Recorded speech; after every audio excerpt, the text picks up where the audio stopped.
はい、一通り組んでみました。で裏も完全に密封して水滴とかがこう入らないように、長年ちょっとでも隙間が空いてると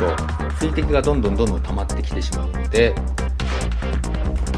はい、これでスイッチオン。お、いいですね。なんかつぶつぶ感があって、これちょっと好み分かれると思うんですけど、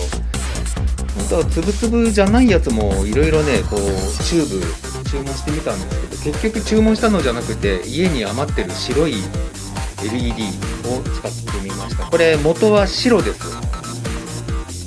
でこのアクリルの部分が赤なんで赤に見えるんですけど、なかなかいいですね。ちょっとこれでね車につけてみて、作影したいと思います。